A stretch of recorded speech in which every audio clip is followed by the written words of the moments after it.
Hello dear students of class 12th. Today we are going to start chapter 4 from part 1, that is determinants. तो देखते हैं determinants में क्या पढ़ना है हमें, और somehow this chapter is related with chapter 3, that is matrices. तो स्टार्ट करते हैं determinant को पढ़ना। तो मैं पहले आपको बता दूं कि सपोज करिए आपको pair of linear equations in two variables given है। पेयर है तो दो इक्वेशंस है, मान लीजिए a1x plus b1y equals to c1 and a2x plus b2y equals to c2। ये आपको pair of linear equations given है इन टू वेरिएबल्स। और आपने क्या करना है कि हमने थर्ड चैप्टर में सीखा था कि हम इसे मैट्रिसेस के थ्रू रिप्रेजेंट कर सकते हैं। तो कैसे रिप्रेजेंट करेंगे मैट्रिसेस के थ्रू, तो इसे देखते हैं पहले। तो हमने यहाँ पे एक मैट्रिक्स लिख देनी है A1 A2 B1 B2, और एक मैट्रिक्स लिख देनी है XY इक्वल टू में आपका आ गया है C1 C2। तो इस तरह हम pair of linear equation in two variables को मैट्रिसेस के फॉर्म में रिप्रेजेंट कर सकते थे। अब इसका यूज़ क्या और क्यों इसे हमने ऐसे लिख के दिखाया, तो उसके लिए हम आपको बताते हैं कि जैसे ये इक्वेशंस दी गई हैं, अब इन इक्वेशंस में आप सबसे पहले ये चेक करेंगे कि ये इक्वेशंस का नेचर क्या है। यानी क्लास 10th में हमने पढ़ा था कि nature of pair of linear equation in two variables can be determined by using a1/a2 and b1/b2 and c1/c2। उनके नेचर से हम चेक कर सकते हैं। तो यहाँ पे हमें अगर मान लीजिए इंटरसेक्टिंग है तो क्या होना चाहिए कि a1/a2 is not equal to b1/b2 if lines are intersected. और यूनिक सॉल्यूशन इंटरसेक्टिंग में ही एग्जिस्ट करता है, तो इसे हम थोड़ा क्रॉस मल्टीप्लाई करते हैं। तो इसे लिखा मैंने a1b2 minus a2b1 is not equal to 0। ये स्टेप क्लियर हो गया होगा। हमने क्रॉस मल्टीप्लाई किया है तो ये बना a1b2 minus a2b1 is not equal to 0। तो कहा जाता है कि ऐसे सिस्टम ऑफ लीनियर इक्वेशन का एक सॉल्यूशन होता है। तो बेसिकली इस पेयर ऑफ लीनियर इक्वेशंस के नेचर को किसने डिटरमाइन किया है, तो उसे डिटरमाइन किया है इस नंबर ने। This number determines the nature of equation, कि क्या सॉल्यूशन निकलेगा। तो बेसिकली सॉल्यूशन इसका सॉल्यूशन किससे एसोसिएटेड है, इस मैट्रिक्स से। Solution is associated with this matrix, that is a1 a2 b1 b2। इस मैट्रिक्स को कैपिटल A के इक्वलेट कर लिया है। तो ये मैट्रिक्स आपका डिटरमाइन कर रहा है। तो basically this is what, determinant. ये क्या बना, डिटरमिनेंट बना है इक्वेशंस का। ये क्या बना है, डिटरमिनेंट ऑफ ए। तो इस तरह हम क्या कह सकते हैं कि डिटरमिनेंट्स के वाइड एप्लीकेशन है यहाँ पर इक्वेशंस के सॉल्यूशन फाइंड करने में। तो बेसिकली यहाँ पे एक चीज़ समझ में आ रही कि डिटरमिनेंट जो है एक क्वांटिटी है, डिटरमिनेंट एक मैग्नीट्यूड है किसी मैट्रिक्स का।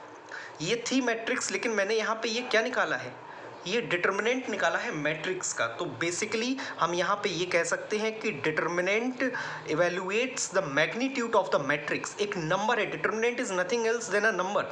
और मैं आपको यहाँ बता दूं कि हम लोग डिटरमिनेंट जो निकालेंगे वो केवल रियल एंट्रीज का ही निकालेंगे। यहाँ पे क्लास 12th में हम जो डिटरमिनेंट निकालेंगे वो केवल रियल एंट्रीज का ही डिटरमिनेंट फाइंड करेंगे।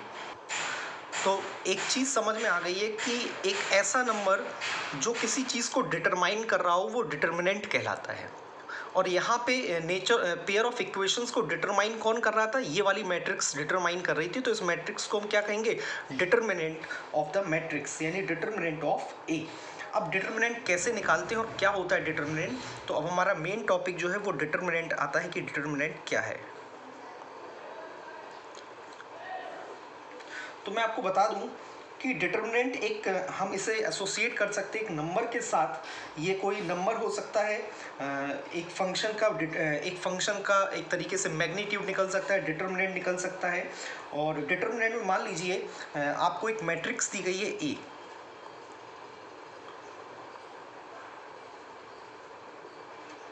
पहले लिखना सीख लें किसे कैसे लिखा जाता है। तो आपसे कहा गया है कि इसका डिटर्मिनेंट निकालिए, तो आप डिटर्मिनेंट किसका निकाल रहे हैं, ए का। तो इसे आप रिप्रेजेंट करेंगे इस तरह से। ये सिंबल जो दिखा रहा है वो मॉडुलस ऑफ ए नहीं है, ये डिटर्मिनेंट ऑफ ए है। या आप इसे लिख सकते हैं DET डिटर्मिनेंट ब्रैकेट में ए इक्वल्स टू। और जब आप डिटर्मिनेंट निकालने जाते हैं मैट्रिक्स का, तो ये मैट्रिक्स कुछ ऐसे लिखी जाएगी, और अब ये आ गई डिटर्मिनेंट के फॉर्म में। तो यहाँ पे ये ब्रैकेट इस तरह से बंद नहीं कर देना आपको, वो मैट्रिक्स का है। यहाँ पे डिटर्मिनेंट ए को इस तरह रिप्रेजेंट किया जा सकता है। तो पहली चीज़ तो ये मॉडुलस नहीं है, ये डिटर्मिनेंट है। और दूसरी सबसे इम्पॉर्टेंट चीज़ है कि डिटर्मिनेंट केवल स्क्वायर मैट्रिसेस का ही निकल सकता है। डिटर्मिनेंट केवल स्क्वायर मैट्रिक्स के ही पॉसिबल हैं। अगर मैट्रिक्स आपकी रेक्टेंगुलर है तो डिटर्मिनेंट नहीं निकल सकता है। ये इतनी चीज़ें आपको क्लियर हो गई होंगी। अब निकालते हैं डिटर्मिनेंट। और एक और चीज़ मैं आपको बता दूं कि हम यहाँ पे मैट्रिक्स के 3 ऑर्डर तक के ही डिटर्मिनेंट को फाइंड करेंगे। तो सबसे पहले बात करते हैं determinant of matrix of order 1।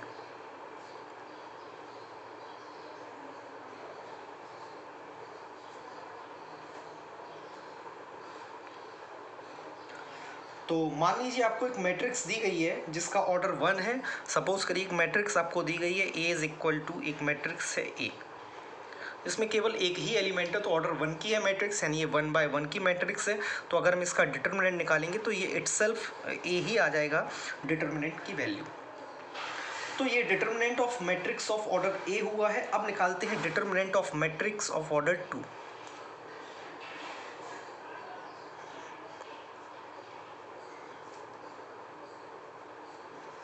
To order के डिटर्मिनेंट का मैट्रिक्स कैसे निकलेगा। तो मैंने यहाँ पे एक मैट्रिक्स ली है A। यहाँ पे आपको सीखने को मिलेगा कि डिटर्मिनेंट कैसे फाइंड करना है। ये A11 है, ये A12 है, ये A21 है, और ये A22 है। तो जब आप इस मैट्रिक्स का डिटर्मिनेंट निकालेंगे तो आप लिखेंगे डिटर्मिनेंट A इक्वल्स टू, या ऐसे लिखना चाहें ऐसे लिख दें, डिटर्मिनेंट A इक्वल्स टू। तो इसका डिटर्मिनेंट निकलेगा आपका किस तरीके से निकलेगा। तो पहले आपको प्रिंसिपल डायगोनल का प्रोडक्ट करना है। किसका, प्रिंसिपल डायगोनल का, यानी A11 इंटू A22 माइनस, अब आपको करना है ऑफ डायगोनल्स जो प्रिंसिपल डायगोनल नहीं है, A22 इंटू A21। तो ये आपका प्रोडक्ट आया A11 into A22 minus A22 into A21।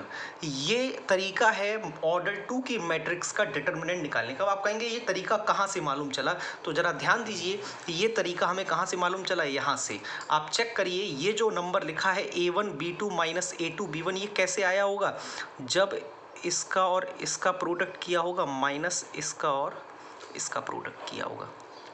यानी हमने पहले प्रिंसिपल डायगोनल का मल्टीप्लाई किया है A1 into B2 minus A2 into B1। तो 2 ऑर्डर की मैट्रिक्स का डिटर्मिनेंट हम इस तरीके से फाइंड कर सकते हैं। अब सबसे इंपॉर्टेंट चीज़ आ रही है हमारे पास 3 ऑर्डर की मैट्रिक्स का डिटर्मिनेंट फाइंड करने की। तो 3 ऑर्डर की मैट्रिक्स का डिटर्मिनेंट फाइंड करना कठिन नहीं है, लेकिन इसमें थोड़ी सी प्रैक्टिस चाहिए। तो देखते हैं कि 3 ऑर्डर की मैट्रिक्स का डिटर्मिनेंट कैसे फाइंड करते हैं। उससे पहले कुछ क्वेश्चंस देख लेते हैं। सपोज करिए आपको एक मैट्रिक्स A दी गई है, 1 2 और 4 3। हमसे कहा गया है कि फाइंड डिटर्मिनेंट A। तो हम यहाँ इजीली निकाल सकते हैं। सबसे पहले हम किसका मल्टीप्लाई करेंगे, मेन डायगोनल्स का। 1 3 ज़ा 3 माइनस 4 2 ज़ा 8, यानी -5। डिटर्मिनेंट ये यहाँ पे दिमाग मत लगा देना कि ये -5 है तो मॉडुलस के अंदर, ये मॉडुलस नहीं है, ये डिटर्मिनेंट है। एक और डिटर्मिनेंट निकालते हैं, 3 4 5 6। डिटर्मिनेंट A इक्वल्स टू 3 6 ज़ा 18 माइनस 5 4 ज़ा 20, यानी -2। तो ये 2 ऑर्डर के डिटर्मिनेंट निकालने का तरीका। अब सबसे इंपॉर्टेंट है 3 ऑर्डर, जो सबसे ज़्यादा यूज़ में आने वाला है हमारे पास डिटर्मिनेंट में। तो देखते हैं 3 ऑर्डर के डिटर्मिनेंट को हम कैसे फाइंड कर सकते हैं। तो हमने यहाँ पे एक मैट्रिक्स लिखी है A = 2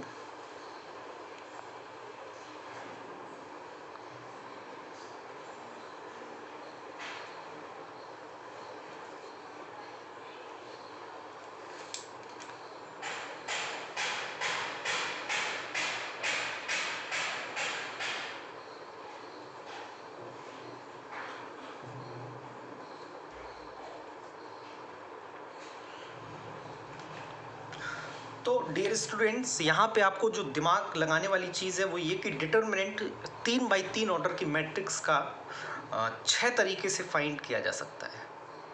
कैसे 6 तरीके से? आप डिटर्मिनेंट निकाल सकते हैं expanding through row R1, expanding through row R2, expanding through row R3, same expanding through C1 column C1, expanding through column C2 and expanding through column C3।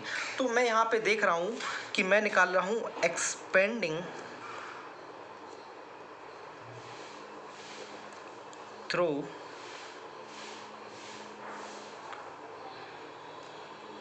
Row R1। मैं R1 रो को expand करके इसका determinant find कर रहा हूँ। तो कैसे find करना है? अच्छा, एक चीज़ और, डिटर्मिनेंट यूनिक है। आप कैसे भी निकालें निकलेगा सेम ही, चाहे R1 से निकालें, चाहे R2 को एक्सपेंड करके, चाहे R3 को, चाहे C1 को, चाहे C2 को, चाहे C3, किसी भी रो या किसी भी कॉलम के थ्रू आप अगर एक्सपेंड कर रहे हैं, डिटर्मिनेंट आपका यूनिक है, हर बार सेम निकलेगा। तो कैसे निकालेंगे? तो यहाँ पर लिख लिया हमने सबसे पहले डिटर्मिनेंट A = 2। अब R1 के थ्रू आप एक्सपेंड कर रहे हैं, तो R1 में आपके 3 टर्म आ रहे हैं, A11, A12, A13। तो आपको करना क्या है? सबसे पहले आपको लगाना है -1 की पावर I + J। जिस रो के थ्रू एक्सपेंड कर रहे हैं तो पहले तो ये आएगा -1 की पावर I + J, और ये पहला स्टेप है। A11 पहले आएगा, रो 1 में पहला कौन सा एलिमेंट है? ये, तो पहले इसके थ्रू। अब इसके सामने वाली रो इस तरफ और इसके सामने वाला कॉलम डिलीट कर देना है। ध्यान दें, जब आप रो 1 के थ्रू एक्सपेंड कर रहे हैं तो रो 1 का पहला एलिमेंट क्या है? A11। तो A11 के सामने वाली रो और A11 के सामने वाला कॉलम जैसे ही आप डिलीट करेंगे, आपकी मैट्रिक्स 2 ऑर्डर की बचेगी डिलीट करने के बाद। यानी अब हमने डिलीट कर दिया है क्या? अब हमने देखिए ये डिलीट कर दिया है और हमने ये डिलीट कर दिया है। तो हमारे पास कितने ऑर्डर की मैट्रिक्स बची है? 2 ऑर्डर की मैट्रिक्स बची, जिसके एलिमेंट्स मैं पढ़ दे रहा हूँ, A22, A23, A32, A33। इनका आप डिटर्मिनेंट लिख देंगे ब्रैकेट, जो ब्रैकेट मैंने लगाया है यहाँ पे, इनका डिटर्मिनेंट आपको लिख देना। अब इनका डिटर्मिनेंट कैसे निकालेंगे आप? आपको मालूम है कि पहले प्रिंसिपल डायगोनल का प्रोडक्ट माइनस फिर ऑफ डायगोनल्स का प्रोडक्ट। तो ये लिख देते हैं हम लोग। तो ये लिख दिया हमने, ये वाली रो डिलीट कर दी है, ये वाला कॉलम डिलीट कर दिया है, तो बचा A22 into A33 minus A32 into A23। ये चीज़ क्लियर हो गई आपको? तो ये था हमारा स्टेप 1। अब इसी तरह हम स्टेप 2 करेंगे, लेकिन मैं अभी और आपको इजीली समझाने की कोशिश करता हूँ। चलिए, ये अगर समझ में नहीं आया है तो इसका एक और तरीका ये कि मैं इसे पूरा एक्सपेंड करके दिखाता हूँ आपको। Determinant A = 2। पहले तो आपको लिख देना है -1 की पावर I + J। यानी आप किस रो के थ्रू एक्सपेंड कर रहे हैं? R1 के थ्रू एक्सपेंड कर रहे हैं, तो पहला एलिमेंट क्या आया? A11। तो -1 की पावर I + J इंटू, यहाँ पे मैं एक चीज़ लिखना भूल गया था, A11, और यहाँ पे A11 के सामने वाली कुछ चीज़ों को डिलीट करने के बाद जो मैट्रिक्स बची है उस मैट्रिक्स का डिटर्मिनेंट लिख लेंगे। A22, A23, A32, A33। इतना क्लियर हो गया है? प्लस -1 की पावर I + J, अब यहाँ पे आएंगे, इंटू A12। अब A12 के सामने वाली रो और A12 के सामने वाला कॉलम डिलीट करिए। A12 के सामने ये वाली रो पड़ रही है, A12 के सामने ये वाला कॉलम पड़ रहा है, जो बचा है वो लिख दीजिए। A21 A23